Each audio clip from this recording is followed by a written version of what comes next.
Hey everybody, this is Jake from the Be Well Work Clinic. Today we're going to be talking about strategies to beat the holiday bloat. With the holidays that just ended, Thanksgiving, Christmas, and the New Year's, there's a big likelihood that a lot of you guys probably ate a little bit more than you should, which I totally did too. So it's nothing to be sad about or anything, but I know that stepping on the scale afterwards can be a little bit disheartening. We want to let you know that most of that is just bloating after the holidays. There's a lot of different things that can affect bloating. So that kind of begs the question, why do we gain so much weight in such a brief amount of time? It's not very unheard of that people might gain 15 to 20 pounds in a 3-month period. That physiologically isn't really possible. It's not, that's an excess of about 60,000 calories. That is very hard to do unless you're a competitive eater, which I definitely feel like I am during the holidays, but I know that most of that is just water retention. So let's talk about what is bloating. Bloating is basically temporary weight gain, emphasis on the temporary. It will run its course through. That's why normally you lose so much weight in February and March when things start to warm up. But if you want to get that taken care of a little bit faster, there are some steps that you can take to do that too. But first, let's address all the reasons you might experience some temporary weight gain. First and foremost, excess calories. Your body has many different storage methods that it uses to store all these calories. It stores a lot of sugar in your muscles. So the more muscle you have, the more you are going to absorb and store. It stores it in your liver, and everybody has basically the same size liver, so that can store about 1,700 calories as well. And then you store excess calories in your fat cells, and that's the weight that everybody's concerned about, not so much the muscle and liver storage. Excess sodium and excess sugar also make you retain a lot of weight. Water follows salt, so if you eat a lot of salt, your body is going to absorb even more water to kind of attach to those molecules. So that's why, say you eat Mexican one night or a lot of pizza, you're going to weigh significantly more the next day because there was a lot of sodium in that food. There's nothing really inherently wrong with that. Just know when you're stepping on the scale, you're probably going to freak out a little bit. Sugar is really inflammatory too. Depending on the type of sugar that you eat, things like fruit are not inflammatory. They actually contain anti-inflammatory compounds, which will help kind of flush water weight out, and we'll talk about that later. But refined sugar, that is pretty inflammatory on your body, and inflammatory just means inflammation. If you have a lot of inflammatory markers, you're going to hold on to more water. If you've ever eaten a really high sugary meal, you can probably see it in your face. It looks a little bit puffy. Along with that, more processed foods.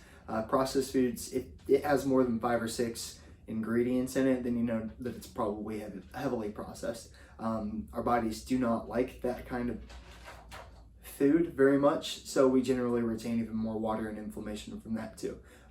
If you ate a lot of dairy or gluten, or eggs can even be inflammatory for a lot of people if you're allergic to it. They look at gluten almost like a gluten intolerance level, a spectrum. So to some degree, a lot of people do find themselves being more sensitive to gluten. So when you eat a lot of that during the holidays, you are going to retain more water and feel a little bit more bloated. Dairy is the same way. The older you get, the less dairy, the less your body can really break down dairy. And there's a large percent of the population that's totally lactose intolerant. So eating that stuff is also going to cause, some stomach, some gassy, a distended stomach that might make you feel a little bit worse than you really are. And along with that, you have the whole psychological component of the holidays, excess stress. So the stress hormone called cortisol actually makes you retain more water. So if you're busting around, going place to place, trying to get your kids everywhere you need to go, cooking all the meals or something, your body is going to be pretty stressed. And along with that stress comes cortisol. That cortisol tells your body to retain water. So if you're really going through a stressful time in your life, chances are you're going to gain some weight too, which makes you even more stressed. It's a crazy negative feedback loop. And then along with that, oftentimes people get busy, they don't drink enough water, the foods they eat don't contain enough fiber, and they're probably not eating enough protein, especially with all the cookies and everything. It's hard to actually get your daily dose of protein with all that good stuff in the way. So signs of holiday bloating: swollen limbs, ankles, stomach, eyes, and face. Generally, you'll be able to tell if you're kind of bloated. I can always tell around my ankles, my socks, when I put my socks on and I take them off. You can actually see where it's swollen from the sock lines. I bloat up really badly in my face too, so yesterday I had a bunch of food, last night shouldn't have done it, but today I can definitely feel the difference. So that's a sign. The more you look at yourself, the more you can kind of gauge how you react to certain foods, and that should tell you what to stay away from. Along with that, you're generally more winded. You might think, wow, I'm really out of shape all in a couple of weeks. No, that's not the case. Generally, it's because your blood pressure is so high that your body is just fighting to get rid of everything. It's almost like playing life on hard mode. All that extra salt and all that extra inflammation increases your blood pressure, and then it's just a little bit harder to do everything. Plus, you're carrying around an extra 5, 6, 7 pounds of weight. That's like wearing a weight vest just from all the bloat too. So the main component here is don't get discouraged. It is nearly impossible for the average person to gain 20 pounds in 8 weeks. It's honestly really hard to gain 10 pounds in 8 weeks. That would require anywhere from 30 to 60,000 calories. So just know that you have total control of this. It will work itself out, and there are easy steps that you can take to help work itself out faster.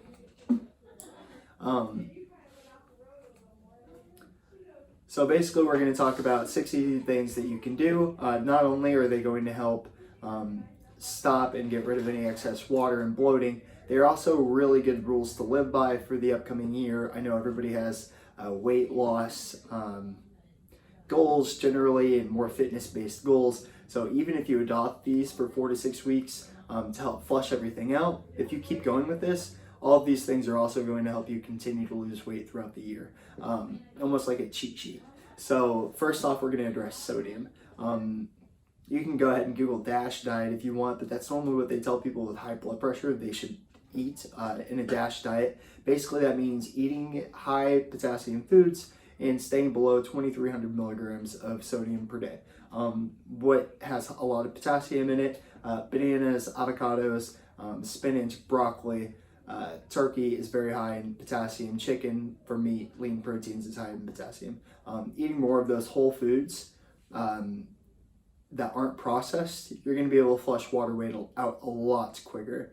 And then just generally staying with that, you're going to have a lot lower blood pressure as well, and just feel better all around. Water, you need to be drinking 0.5 to 1 ounces of water per pound of body weight. So generally, if you look it up, it might say, oh, drink 8 ounces 8 times a day of water. Well, people weigh different amounts. 8 ounces, 64 ounces a day is not enough for me because I'm a bigger guy. It might be enough for a 115-pound girl, for instance. So generally, you want to drink between 0.5 and 1 ounces of water per day, depending on how much you weigh. So if you weigh 150 pounds, that's about 75 ounces of water to 150 ounces of water per day. Things that affect that, exercise and the temperature outside are big effectors of that. Sometimes people sweat at night, so they need a little bit more extra water. If you're working out really hard, you're going to need water too. If you like saunas, take hot showers, all that's making you sweat, you're going to need a little bit more water. Next up, we're going to be talking about fiber. You should be getting 25 to 35 grams of fiber per day. Not only is that good for just getting your bowel movements going regularly and everything, it's great for your heart, it's good for your blood sugar, and it's very, very good for your gut microbiome. And fiber also fills you up. Next up, we have protein. The general recommendation is 0.8 grams per kilogram body weight. So I am 200 pounds, which means I am about 115 kilograms. So I bare minimum need about 90 to 100 grams of protein per day. This is at the very lowest dose. Generally, if you work out at all or if you're trying to lose weight, you want to get a little bit more of that because it helps maintain lean body mass.